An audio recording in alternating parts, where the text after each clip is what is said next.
Olá, boa noite, seguidores do PodTech, sejam mais uma vez bem-vindos a um episódio aqui do nosso canal, esse que é um podcast oferecido pelo Instituto Federal de Educação, Ciência e Tecnologia de Rondônia para falar de assuntos afins à tecnologia e assim.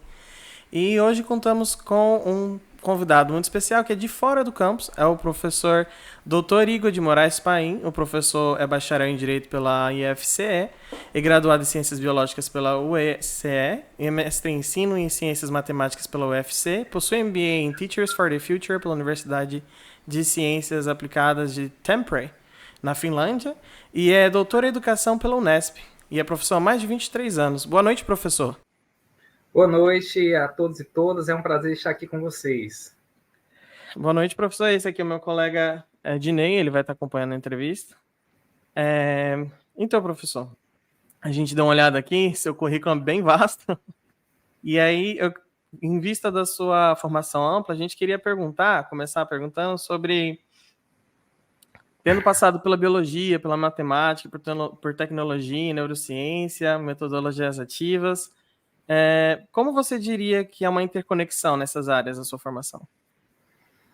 Bom, eu acho que a complexidade, a pluralidade, ela sempre tem um certo charme e atração, né? E se a gente analisar o conhecimento, ele está sempre conectado. Às vezes, o prisma de uma pessoa em relação ao conhecimento pode dar uma visão parcial. Mas se a gente olhar a beleza do conhecimento na sua diversidade, vai perceber que tudo tem conexão. E isso me ajuda até hoje a tentar entender de uma maneira mais holística os desafios odiernos, né? Vivemos uma sociedade que tem muitas alcunhas. Se você parar para perceber, dependendo do filósofo, ele vai chamar a sociedade por uma rubrica, por exemplo, Bauman, sociedade do consumo, Debord, sociedade do espetáculo, e aí os outros, era dos distraídos, era dos atrasados, sociedade dos flocos de neve ou dos cristais, porque parece que todo mundo é frágil demais e está muito dependente da opinião do outro e se desmonta ou se desconstrói rapidamente. Então, assim, sociedade da informação, do conhecimento. Então, eu acho que, até como um senso de propósito ético pessoal, hoje precisamos ter uma visão para além do senso comum, uma visão alargada das coisas para termos as ferramentas, os subsídios essenciais para esses enfrentamentos. Né? Eu sempre brinco que você só não tem direito a uma coisa na vida, ser ingênuo. Porque num mundo tão desafiador é preciso estar bastante subsidiado para essa diversidade de assuntos. E se pararmos para pensar, uma pequena digressão, né? Dentro de uma sociedade agora invadida pela inteligência artificial, né, que na verdade não é uma coisa que surgiu agora, mas teve um boom de novembro do ano passado para cá, a gente precisa ainda mais fortalecer a nossa inteligência natural e, como educador, acredito que uma visão diversificada das coisas me ajuda a servir melhor a sociedade. Professor, o senhor acredita que a desculpa, essa palavra é um pouco complicada para mim, interdisciplinaridade, deveria ser um requisito dos profissionais da educação hoje? Colabora muito com o trabalho de vocês? Sem dúvidas.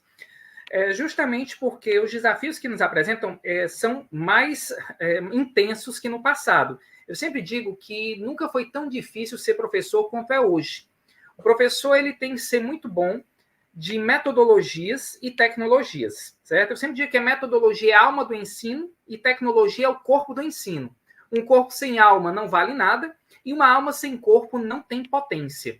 Então, é necessário consorciar esse consórcio, esse concerto com C de afinidade, de harmonia entre metodologias e tecnologias. Para quê?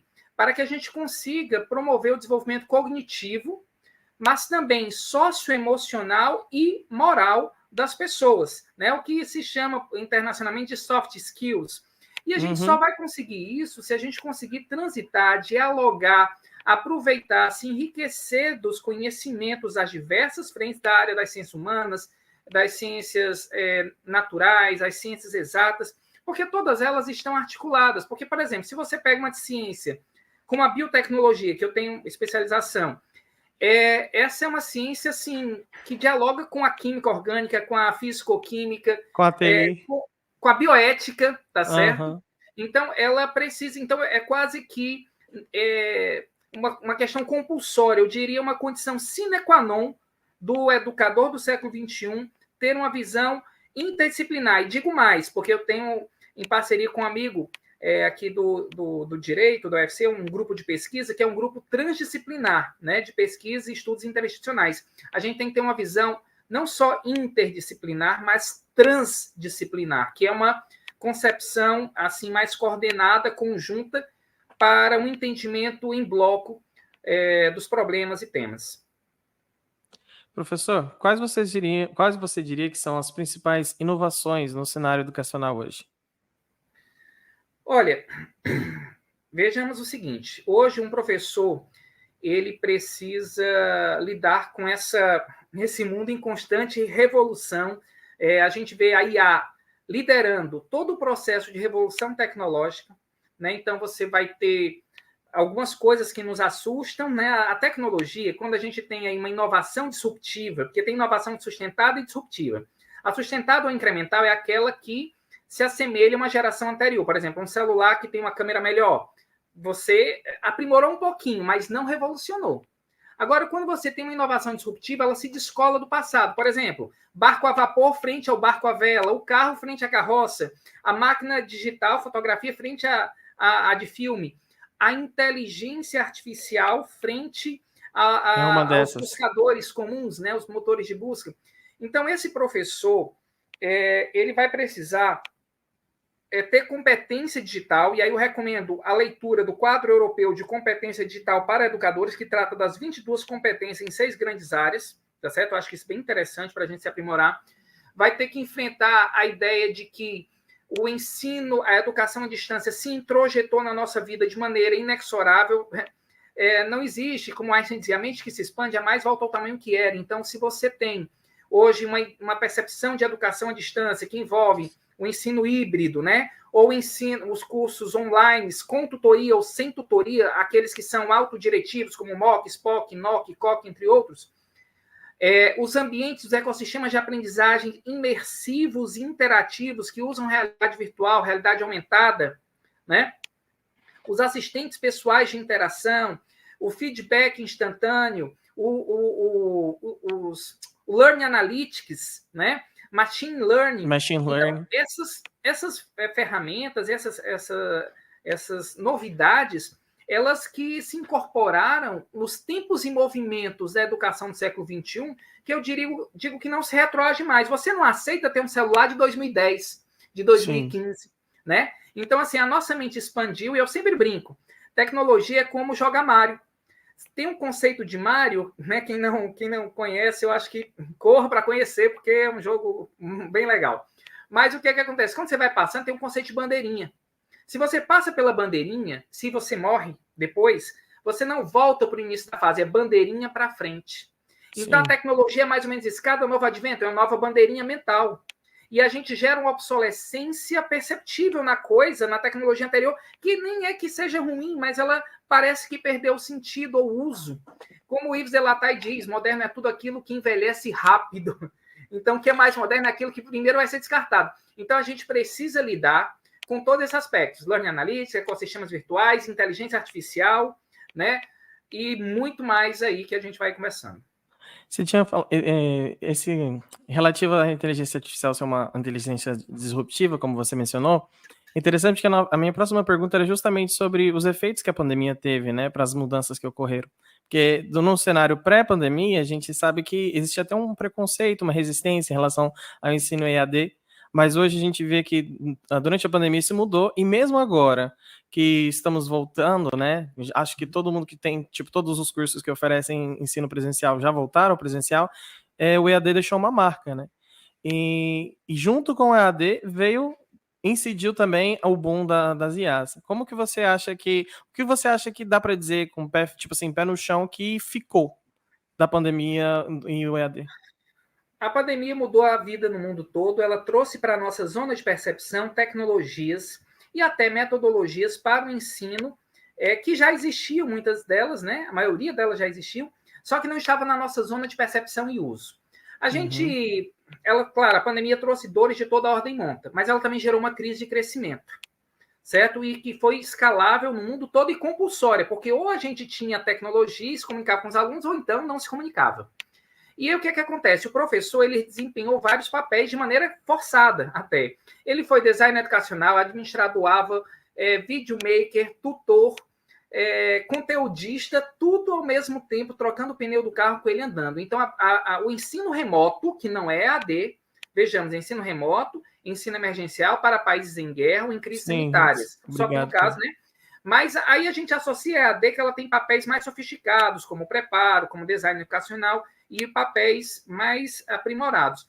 Mas ela fez com que a gente mudasse e ampliasse essa percepção. Agora, o que acontece? Agora a gente vai ter, já que a gente ampliou isso aí, trouxe, houve também um boom nos cursos à distância, né? Então, hoje você tem mais de quase 70%, talvez mais, de cursos nas universidades privadas, no campo de licenciatura e pedagogia, que são no formato EAD.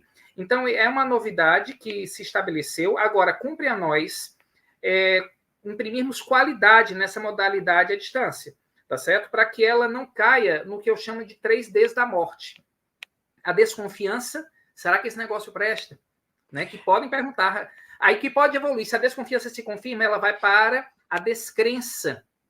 E se a descrença Justamente se confirma, ela vai para o desprestígio. Então, a gente não pode deixar chegar no desprestígio. Por isso que a gente tem, enquanto professor, se capacitar para usar bem métodos para a educação à distância, certo? E também as tecnologias em consórcio, funcionando bem. Caso contrário, a gente cria uma modalidade desqualificada e a gente não quer isso. Mas justamente pelo fato do ensino remoto ter obrigado vários profissionais a se adaptarem, né, a essa modalidade, você acha que eles enriqueceram e acabaram talvez contribuindo para a diminuição no preconceito que existia antes no EAD? Você acha Sem que existe? dúvida. Pelo menos aquele não desmistificou o impossível. Eu não vou conseguir e tal, porque a pessoa foi lá e fez. Se ela não fez tão bem, tá, mas ela fez de todo jeito. Então criou uma memória de consecução, pelo menos minimamente viável. E isso já é bom para, pelo menos, disseminar, porque todos os professores compartilharam da mesma experiência, pelo menos em algum nível. Então, isso já é um marco importante. Agora, cumpre a gente continuar, a gente aquecer os motores, não deixar os motores esfriarem, e, na verdade, é subir de nível, né? Eu tenho uma frase que eu gosto muito, um brocado em inglês, diz: a rising tide lifts all boats. A maré crescente eleva todos os barcos. Os barcos são as pessoas, e a maré é um nível educacional. Esse nível educacional da EAD, se ele baixar, os barcos encalham, certo? A gente tem que subir com esse nível educacional para subir com todos os barcos. Esse é o risco ético, é a gente não ter o zelo ou cuidado de tornar a educação à distância com o mesmo prestígio, potência e capacidade de transformar as vidas que a educação presencial. E a educação à distância pode ter sempre níveis elevados. Agora, a gente precisa adaptações. Por quê? Porque não dá para fazer Ctrl-C, Ctrl-V. O que funciona bem a presencial não quer dizer que funcione à distância, porque os tempos e movimentos são diferentes. A métrica é diferente, né? Então, esses são os cuidados. Agora, a gente já expandiu a nossa percepção, agora é continuar no caminho de qualificação constante. Professor, você poderia dar uma definição para a gente do que seria metodologia ativa? Para ficar uma coisa um pouco mais clara para quem está começando a acompanhar agora, né, um pouco mais essa parte da educação na tecnologia e tal. Bom, vamos lá. As metodologias ativas, não vou falar do histórico, mas quem quiser ler Carl Rogers, John Dewey, né, o próprio Vygotsky, o Piaget, eles vão ver, mas principalmente Carl Rogers e John Dewey são, digamos assim, os patriarcas dessa concepção que diz que os métodos têm que colocar o aluno dentro do centro do processo de aprendizagem, numa posição de atividade, de participação, de voz e escolha, em que haja o desenvolvimento cognitivo e também o desenvolvimento de, vamos lá, colaboratividade, comunicabilidade, criticidade, criatividade, cidadania e caráter, conhecido como 6 Cs. Então, as metodologias ativas são o conjunto de métodos e técnicas em que colocam o aluno no centro do processo e do ensino de aprendizagem, responsável pela sua própria aprendizagem. Então, o aluno ele é um personagem ativo, ele tem voz e escolha, ela tira o centro o centro da aprendizagem, ou da preocupação em cima do conteúdo ou em cima da vontade do professor e coloca em cima das necessidades do estudante. Então, deixa de ser um método passivo de decoreba, de memorização, né? Aquele modelo panóptico, né? Exatamente. Então, é uma mudança de vetor. A bússola mudou totalmente, porque aí eu me preocupo com o que realmente o aluno precisa, né? E não com o que eu quero dar, porque muitas vezes o professor chega assim, ei, não, terminei o conteúdo, já dei a matéria, tipo, cumpri minha missão. Mas Sim. se o aluno não aprendeu? Então, essa é uma métrica que ela é distorcida. Quando eu boto a métrica em mim, professor, ou a métrica no conteúdo e no currículo que eu devo vencer, e eu cumprindo ele fiz minha tarefa, isso não é uma boa prática, isso não representa mudança e aprendizagem, porque a aprendizagem só se dá quando o cérebro se modifica. A aprendizagem é um reflexo da plasticidade neural. Isso é uma grande verdade. Então, como é que a gente cria uma experiência vívida, ativa, em primeira mão? O Francisco Mora, grande neurocientista, já dizia que o cérebro precisa se emocionar para aprender. Então, a gente aprende pela emoção. Porque quando você se emociona, você cria neossinapses. Você aumenta a sinalização celular. Você gera facilitação e consolidação sináptica. Né? Uhum. Então, o seu cérebro se modifica, sofistica o seu conectoma. E acho que é algo que muitos alunos... Acho que é uma coisa que muitos alunos compreendem até intuitivamente, né? Exato. Veja o seguinte, eu sempre estava hoje conversando, interessante, a metodologia ativa permite, com o princípio da desfrutabilidade, do prazer, né, de você gostar do que está fazendo, você consegue até sublimar, digamos, o esforço, a dor do aprender, porque aprender demanda esforço. O cérebro não se modifica espontaneamente, você precisa estudar, precisa se concentrar, precisa praticar para aprender. Você estuda violão, sei lá, não sei se você pratica algum instrumento musical, mas assim, é difícil. Mas você, pelo prazer da conquista, do crescimento e da sonoridade, aquilo ali não se torna um peso, não se torna doloroso. Agora, quando aquela aprendizagem não tem sentido, é passiva, é repressora, é diretiva, né? Ela é pesada, não é essa métrica. Então, quando você diz que a educação tem que ser prazerosa, você tem que educar para a vida e que as necessidades e a autonomia do aluno tem que ser o alfa e o ômega da sua preocupação, então você está falando da grande abordagem das metodologias ativas. Inclusive, professor, eu queria perguntar um pouco para você a respeito da dificuldade que o Brasil sempre teve, né, na implementação de metodologias ativas. Para além daquelas escolas que têm modelo tipo montessoriano, ou que se baseia em Vygotsky, Paulo Freire, como você falou, John Dewey e Carl Rogers, existe ainda uma dificuldade, principalmente no ensino público, né, de a gente superar esse modelo panóptico. Como que você acha que a internet ajuda? Ela ajuda ou impõe novas dificuldades? Porque tem professores que já têm dificuldades de implementar metodologia ativa. E, de repente, eles sendo obrigados a se adaptar a um novo tipo de ensino para o qual eles não estavam preparados antes. Quais você acha que seriam os desafios para implementar metodologia ativa com o uso da internet? A internet, ela assim, é uma grande universidade, se você souber por onde trilhar, né?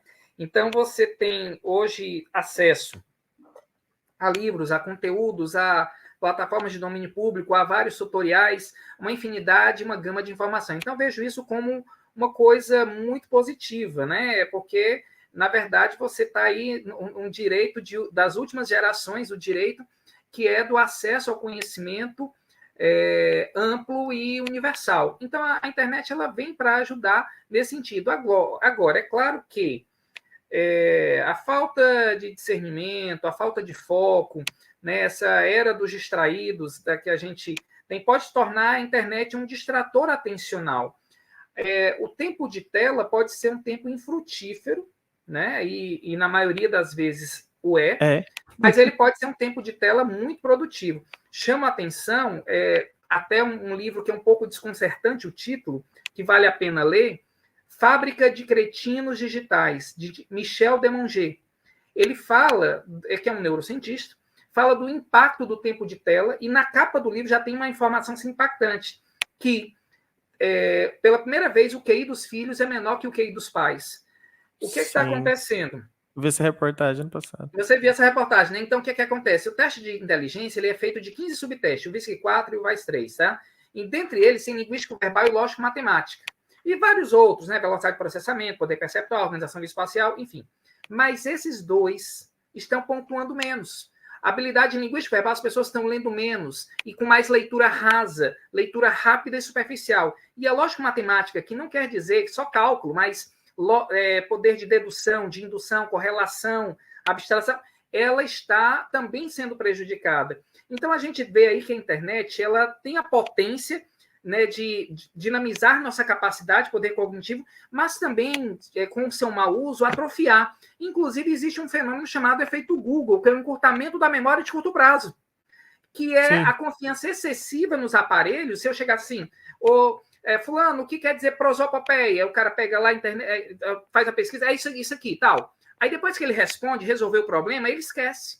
Por quê? Porque ele tem uma confiança excessiva nesses aparelhos aqui, que vão fazer com que ele sempre resolva o problema dele como se fosse aqui um grande backup, um HD externo. Então, a internet, tá certo? E o seu uso podem ser benéficos, mas também, quando mal utilizados, e também quando vice, né, extremamente prejudiciais, inclusive com lesão no córtex pré-frontal, que é a sede da memória, atenção, memória de curto prazo, tá certo? E isso prejudica a aprendizagem. Então, a gente tem que ficar atento. O educador do século XXI, ele tem a obrigação, o propósito ético, de pensar para além do senso comum, certo? Inclusive, hoje tem muita gente que erroneamente é diagnosticado com TDAH, porque, na verdade, eles estão viciados, né? Aí, às vezes, se desconfia de um diagnóstico, quando, na verdade, é só um problema de atenção, né? Isso é tão sério. Uma pessoa que recebe um diagnóstico errado, ela fica até maculada com aquilo ali. E porque, eu não sei, uma pandemia de TDAH, porque não é só no Brasil que está acontecendo, não, né? Então, a gente tem que pensar isso direitinho. Eu não sou especialista para poder dar diagnóstico, não. Só coloco, assim, um ponto de atenção. Será que realmente... Porque se for um TDAH mesmo, em escala e tal, a gente tem que pensar, né? Sendo ou não sendo... Buscar saber por quê também, né? Se é uma tendência... Até buscar saber porque se fosse uma tendência genética, se é um fenomenal, sei lá. Há muita discussão, muita discussão. Também estão sendo feitas mais aplicações que antes não eram, as pessoas são mais atentas. Da mesma forma, posso falar do autismo, que também se está se discutindo se está aumentando os casos ou se é porque está aumentando o diagnóstico, assim, a busca ativa pela análise, né? Pelo diagnóstico. Então, isso são questões ainda sem terem, digamos assim, um desfecho. Uhum. Professor, mudando um pouquinho de assunto, gostaria que o senhor falasse um pouco sobre a experiência como líder, né, do grupo de pesquisa em enriquecimento escolar e promoção cognitiva do IFCE. O senhor poderia falar um pouco desse trabalho que é realizado e, complementando a pergunta, quais são os principais objetivos, né, assim, que o senhor almeja na comunidade acadêmica escolar? Olha, o grupo de enriquecimento escolar eu fundei ainda no período que eu estava fazendo doutorado. Então, já é um grupo antigo, já de 2014 para cá, ou 2015. O fato é que é um grupo que estuda o emprego do enriquecimento escolar, que é uma metodologia para alunos superdotados, outstanding, fora da curva, só que eu adapto essa metodologia, o estudo dessa metodologia para toda a escola, que é o School-Wide Enrichment Model, modelo de enriquecimento escolar amplo.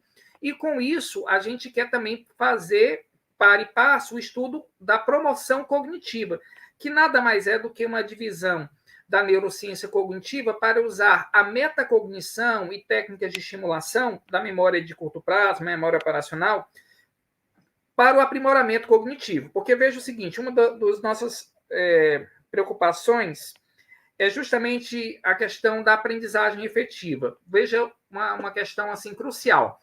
Um exemplo, o professor está escrevendo um cálculo matemático, uma expressão numérica. a pessoa tem dois tipos de memória, a de curto e a de longo prazo. A de curto prazo está aqui no córtex pré-frontal, a de longo prazo está no parietal. Assim que você vai vendo o professor resolver a questão, sua memória de curto prazo, que é equivalente à memória RAM, entre aspas... eu gosto de fazer essa analogia também. Né? Ela vai buscando a informação de longo prazo, no parietal, sei lá, informação sobre potenciação, radiciação, multiplicação, soma, parênteses e tal. E aí você vai acompanhando o cálculo matemático e o seu cérebro vai tendo os micro-ahás, do tipo, ahá, entendi essa linha. Aí depois o professor faz outro, ahá, entendi. Quando fecha tudo, aí você faz, ahá, é o grande ahá, é o grande fechamento, você forma um esquema mental completo, aquela informação passa a ter sentido e poderá ser armazenado em longo prazo. Porque aprender é memorizar, é entender, mas memorizar. Você não consegue aprender algo que você não entendeu. Se você assistir uma palestra em chinês, que você, digamos que você não saiba chinês, você não vai aprender nada daquele conteúdo. Então é necessário esse binômio. Mas acontece que o nosso entendimento está sendo prejudicado porque a nossa memória de curto prazo está sendo prejudicada porque ela é drenada a todo instante com vários distratores atencionais, inclusive os dispositivos virtuais. TikTok. As pessoas não conseguem fazer uma leitura, um estudo de, sei lá, ficar 30, 40 minutos lendo um livro ininterruptamente. Ela tem que pegar no celular, é uma compulsão. Então, isso são objetos de estudo, mas a gente também estuda metodologia ativa, usa as tecnologias digitais, e, assim, essas são as minhas preocupações. E você fez uma outra pergunta depois disso, né? Você disse que... os objetivos, né? Os objetivos que o senhor espera alcançar, né?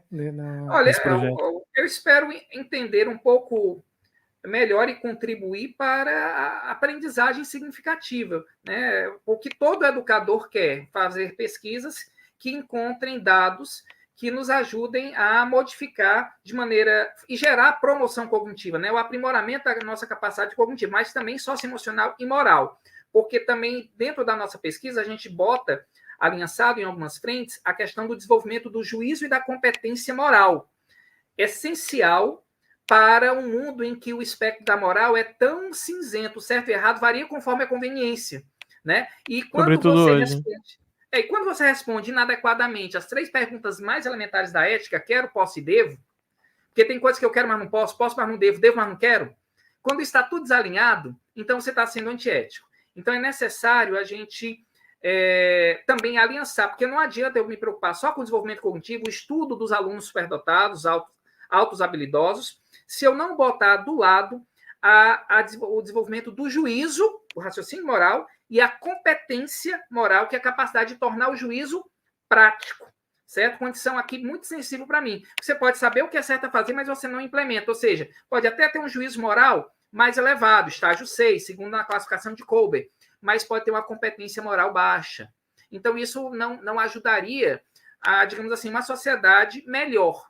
Confúcio já dizia que quando se fala muito de uma coisa é porque ela está em falta. E se fala muito de ética justamente porque hoje ela é o que mais nos falta. Os excessos denunciam a falta, né? Vi no vídeo do Dunker, inclusive, esse outro dia. O professor também é diretor do Centro de Referência em Educação à Distância do FCE, correto? Perfeito. Com essa experiência na diretoria, como que ela influencia a sua visão em relação ao papel do EAD, né, no cenário educacional contemporâneo? Para mim é um privilégio e honra estar à frente do Centro de Referência, uma direção sistêmica que lida com os nossos 35 campos, 33 unidades acadêmicas, né? E a EAD, ela permite a inclusão. Ela permite ajudar as pessoas que têm problemas com tempo e deslocamento a acessar uma educação de qualidade. Então, para mim, EAD é senso de propósito ético.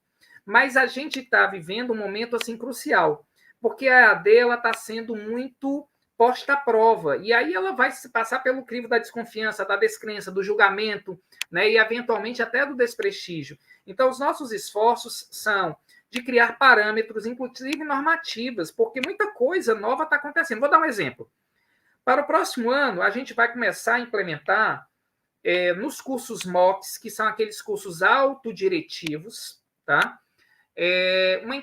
Um chat GPT que vai pegar individual perfil, porque o chat GPT Turbo agora permite que a gente coloque perfis individuais, não é isso? Então, eu posso pegar, assim, todos os conteúdos dos nossos cursos que não estão circulando aí pelo Google, A pessoa vai fazer o curso autodiretivo, mas vai ter um tutor de inteligência artificial. Então, ele vai perguntar, eu não entendi aquele assunto do capítulo 3. Aí, todos aqueles nossos conteúdos que estão dentro do ChatGPT vão ser minerados, ele vai pegar e vai construir, porque é uma arquitetura computacional de modelagem de linguagem.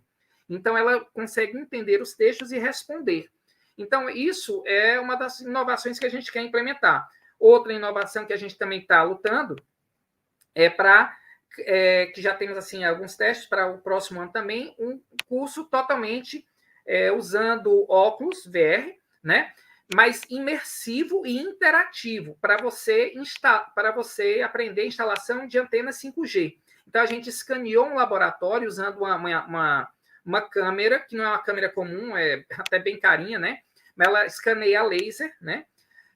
Matterport, né? A câmera. E aí, o que vai acontecer? Eu escaneei, posso ver até o que está embaixo da mesa que eu escaneei.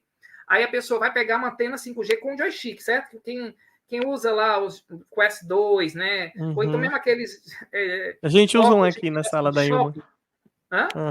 A gente tem um aqui, a professora. Pronto. Assim...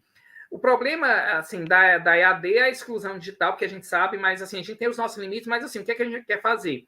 Com que o curso possa ser um mock imersivo interativo e você aprenda, até vai ligar o cabo virtualmente. E quando ligar e der certo a conexão, aparecerá um avatar parabenizando, ou mesmo o próprio avatar dando a aula, tá certo? E a gente quer outras implementações, como colocar, por exemplo, a inteligência artificial na sala, né, como um bonequinho, que eu vou perguntar para ele vai me responder, como assistente pessoal de interação. Isso são as novidades que eu digo assim, nossas inovações incrementais, tá certo? Agora, paralelo a isso, a gente tem os nossos cursos técnicos, cursos superiores, tá certo? Que progressivamente a gente busca o aprimoramento do design educacional, usando o método ADIE, né, que é o método de análise, design, desenvolvimento, implementação, avaliação, né, ou ADIEM. E, assim, a EAD, para mim, tem sido uma honra e privilégio, como eu disse, e também um desafio. Porque quando a gente pensa que aprendeu, aí vem uma sacudida de uma nova tecnologia, né? Então, hoje, o nosso maior desafio é usar IA mais metaverso. Legal, professor. Inclusive, é um tema que eu gosto muito também, eu fiquei um pouco hypado na época que tinha um curso oferecido pelo Exame de formação de metaverso, porque eu também sempre achei legal, né? Existem algumas áreas, inclusive, que podem se beneficiar mais do que as outras do uso de tecnologias como o Oculus Quest, né? Por exemplo, ensino de história, geografia. Já existem jogos como Assassin's Creed em Unity, né, que possibilitam alguns alunos viverem a Revolução Francesa de primeira mão, por exemplo. E eu imagino que a tendência seja algo assim mesmo, né? E isso pode, inclusive, baratear os cursos. Estava conversando com uma turma da professora Ilma, de Química, e a gente achou um aplicativo junto onde dá para reproduzir experimentos químicos, né? Sem ter o custo, né? De um laboratório de Química, que geralmente costuma ser muito alto para o erário público, né? Um laboratório de Química. Mas você acha que, por exemplo, é impossível ter, por exemplo, reprodução através do metaverso, etc. Olha, a tecnologia ela nos dá possibilidades, oportunidades, mas ela tem limites. Eu sempre digo assim que 40% do nosso cérebro é destinado a relações humanas. Toda vez que a gente tira algo do ser humano, devemos colocar alguma coisa no lugar. Nunca o ser humano pode ficar esvaziado. Então, assim, a EAD, ela mexe com esses padrões de relação, porque eu vou me relacionar ou com um vídeo, uma tela, seja síncrono ou seja assíncrono, ou agora vou me relacionar com um tutor, né? Mas eu nunca vou deixar a inteligência natural abaixo da inteligência artificial, tá certo? Mas o fato é que a gente precisa dominar essas tecnologias, incrementar, aprimorar, para que elas façam sentido. Então, assim, todas essas possibilidades elas só vão ser percebidas no caso concreto, as possibilidades e os limites. Então, eu acredito que, por exemplo, uma educação infantil, nunca uma IA vai poder dar conta disso, né? Porque tem um desenvolvimento emocional, os primeiros anos. Mas, por exemplo, Harvard, em 2021, já fez testes de disciplinas todas de ponta a ponta conduzidas por IA. E a promessa é que em 5 anos nós teremos universidades de ponta a ponta conduzidas por inteligência artificial, o que assusta, de certa forma, porque é algo novo, diferente. E qual é o papel do professor, de relevância do professor nisso tudo?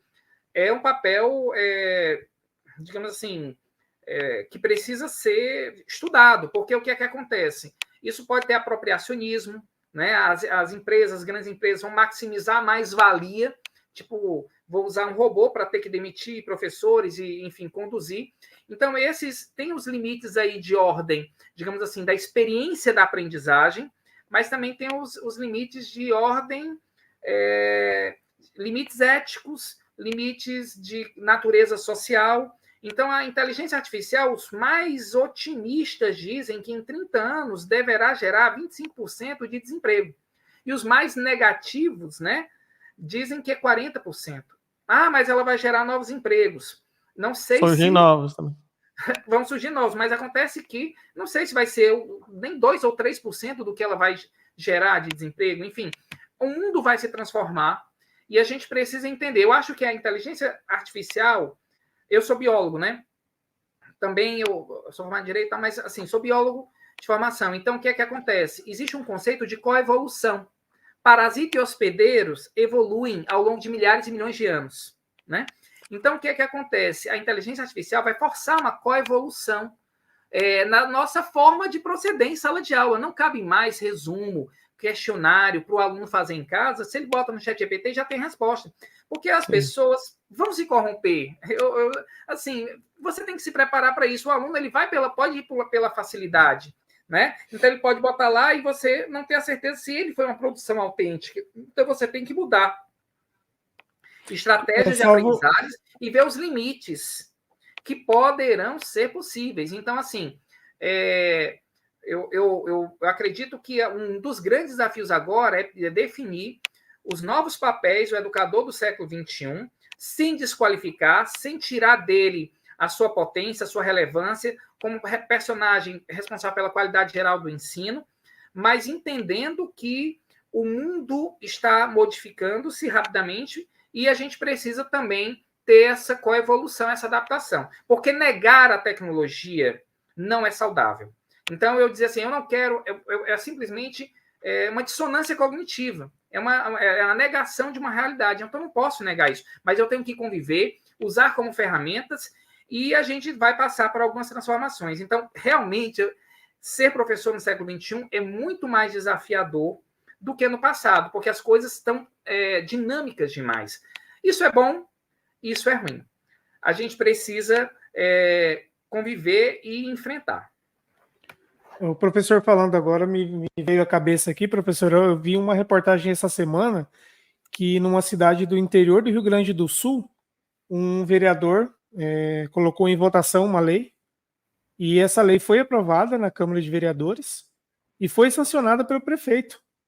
Posterior, né, à sanção, o vereador soltou uma informação na Câmara de Vereadores e na imprensa que essa lei ela foi gerada totalmente por uma IA no ChatGPT. Justamente ele foi indagado por que ele teria usado a ferramenta, por que ele não criou. Eu fiz justamente para mostrar como a gente está alienado e está deixando de criar, né, verdadeiramente palavras e somente copiando, que é aquilo que o professor falou em algumas respostas atrás sobre o automático do Google, né? O ChatGPT também entrou num formato que ele tá tirando das pessoas a vontade de pensar, porque ela já tem essa resposta pronta, de certa forma, né? É isso, inclusive... Ai, por favor. Pode falar. Não, eu só ia fazer um adendo do fato de que hoje as empresas de IA, elas controlam, já tem empresas pequenas como a OpenAI, que tem 700 funcionários, elas já controlam basicamente o destino, né, de muita coisa na humanidade daqui para frente.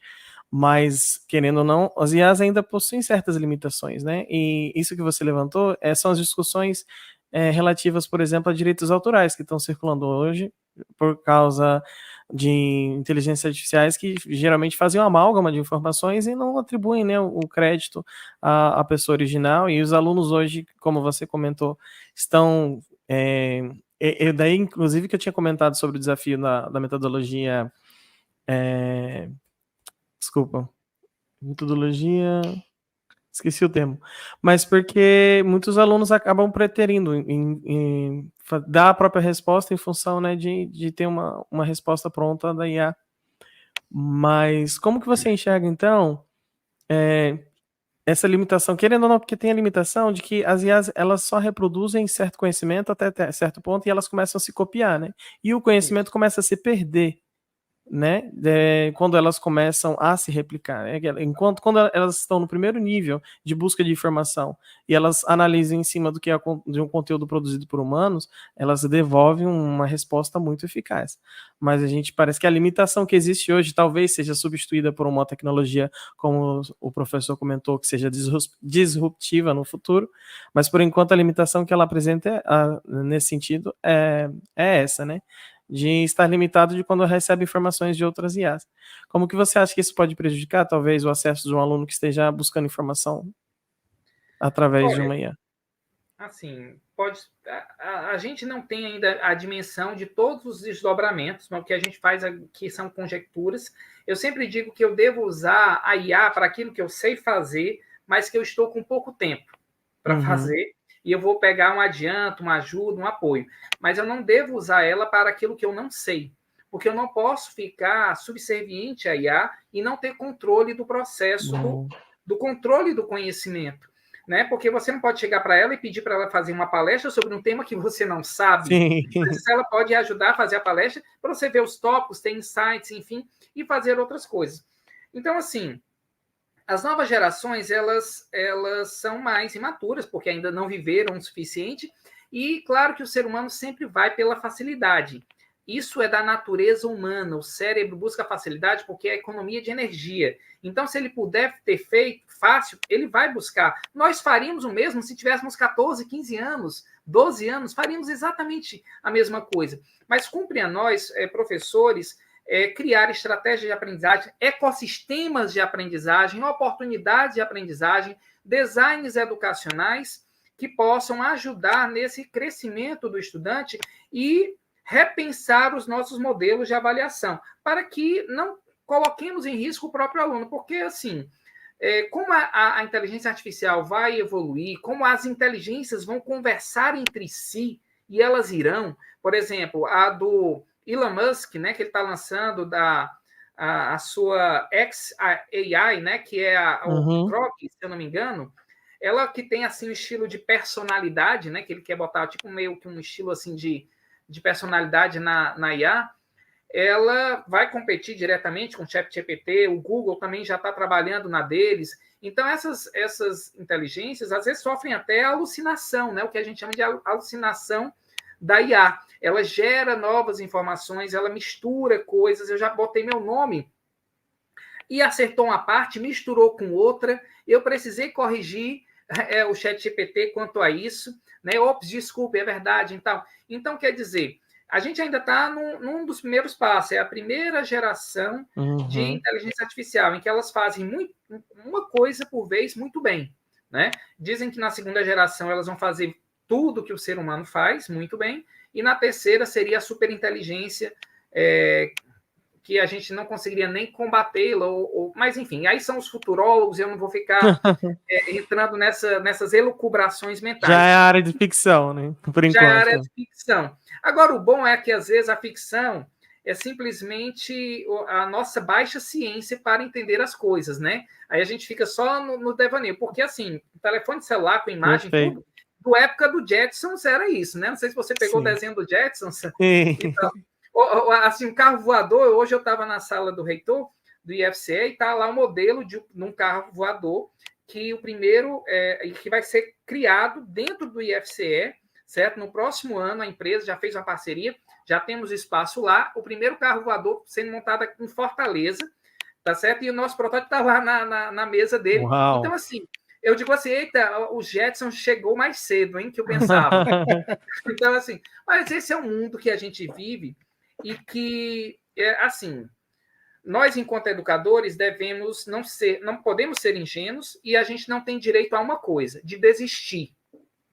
Você só não tem direito de desistir, porque se eu chegar para o meu aluno e chutar o balde, vocês não vão ter emprego, todo político é corrupto, o meio ambiente está horrível e tal, eu vou criar para o aluno uma espécie de carpe diem negro, certo? Sim. Ou negativo, eu não vou usar essa expressão, porque eles já cunharam carpe diem negro, eu vou botar assim, carpe diem negativo, que é o quê? Quando Roma estava caindo, em 476, né, depois de Cristo, o que aconteceu? Visigodos, ostrogodos, vikings invadindo, derrubando o império. Se você era um homem de posses, você podia, de um dia para a noite, perder tudo, né? Assassinarem as pessoas e tal, tomarem tudo. E aí o que acontece? As pessoas se entregaram a uma espécie de devassidão, né? Eu posso morrer amanhã, então vou beber, vou desfrutar os prazeres que eu posso, porque eu não sei meu tempo aqui na Terra. Então, as pessoas perderam a esperança de tudo. Muitos perderam a esperança. Então, é um fenômeno que já é estudado aí na história e que diz assim, esse aproveite o dia, que no Sociedade dos Poetas Mortos é colocado de maneira romântica, né? O Captain My Captain, né? Mas ele surge de uma maneira muito negativa. E o que eu quero dizer é o seguinte, a gente não pode ser negativo com relação ao futuro. A gente tem que ser esperançoso e também tem uma coisa, se preocupar com o direito dos que não nasceram. Sim. Eu tenho que me preocupar com a pessoa que vai nascer no ano 2051, porque eu tenho que deixar esse planeta viável para essa geração que chegará, porque assim a gente tem sustentabilidade. Então, isso é uma grande mensagem para a nossa geração atual. Olha, o mundo está mais complexo, está mais plural, tem a IA, tem esses desafios, geopolítica, muita coisa aí atuando. Então, a gente tem que preparar as crianças e adolescentes para resolverem os problemas. E eu acho que a principal ética que a gente deve implantar é a ética do Hans Jonas, que é um grande filósofo, né, do século XX, que ele fala da ética da responsabilidade, no livro dele, Princípio Responsabilidade. Porque essa é a ética que deve nos nortear, a ética que, inclusive, incorpora o princípio da ética ambiental, entender a natureza enquanto titular de direitos e que ela deve ser preservada e que a gente deve primar pelos princípios básicos da dignidade da criatura humana e justiça, que são os princípios supremos da ética. Então, para sair dessa lógica antropocêntrica, então eu não posso desistir, eu tenho que entender que a tecnologia é uma aliada, mas eu não posso nunca ser ingênuo, certo? A tecnologia ela pode ser usada, a gente pode acabar a vida na Terra 99 vezes. Temos ogivas nucleares para acabar com a vida na Terra 99 vezes. A gente só precisa acabar uma vez, não precisa 99. Né? Então, esses desafios, o desenvolvimento da cognição, da criatividade, capacidade de encontrar soluções diferentes e úteis para os mesmos problemas, para e passo com o desenvolvimento do juízo da competência moral em uma era tecnológica, para mim, isso é a meta principal. Não é negócio de decorar conteúdo, mas é ajudar as pessoas a resolverem problemas, a assumirem responsabilidade pelos seus atos, porque as pessoas se escandalizam com os erros dos outros, mas não tem nenhuma autocrítica dos próprios erros. Certo? E isso é nocivo para a sociedade. Então, a gente... É isso, é era tecnológica, juízo, resgate da humanidade, educação 5.0, que ela trabalha tanto com o uso das tecnologias, mas com as suas soft skills, né? Que são 6 Cs que eu já falei, né? Criticidade, criatividade, comunicabilidade, colaboratividade, cidadania e caráter. Professor, aproveitando essas belas palavras que o senhor falou agora sobre esse deixar o mundo melhor, né, para o futuro, para quem ainda vem, que conselho que o senhor daria, né, para os profissionais de educação que buscam continuar sempre atualizados, inovando, né, em suas áreas, para continuar praticando isso? Eu vou usar uma frase de François Rabelais, humanista do Renascimento. Ele dizia assim: conheço muitos que não puderam quando deviam, porque não quiseram quando podiam. Existe o tempo de querer, enquanto a gente pode, é agora. Então, a gente tem que estudar.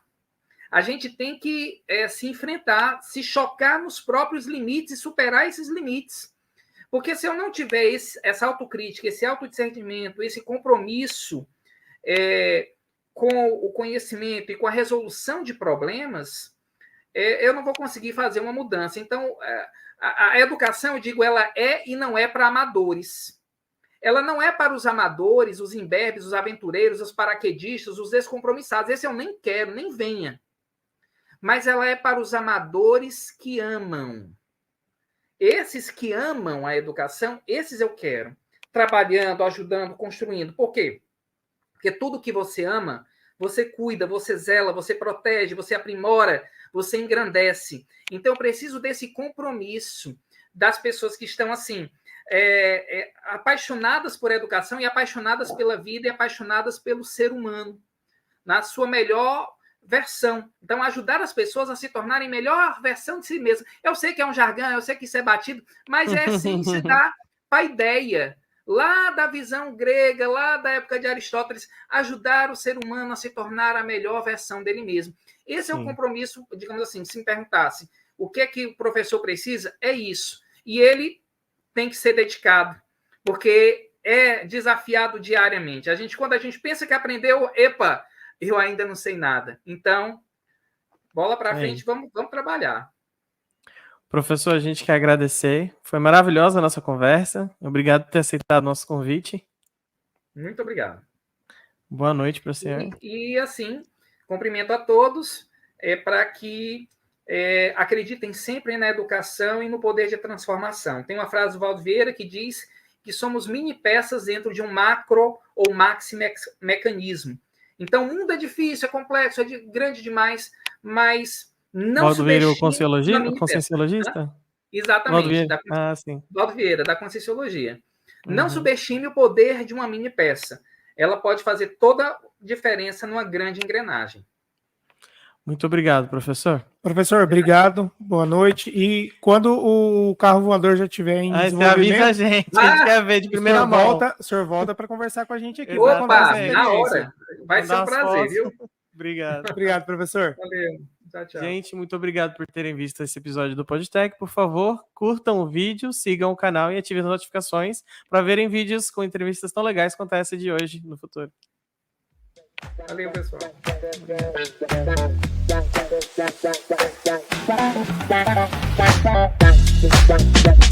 Bye.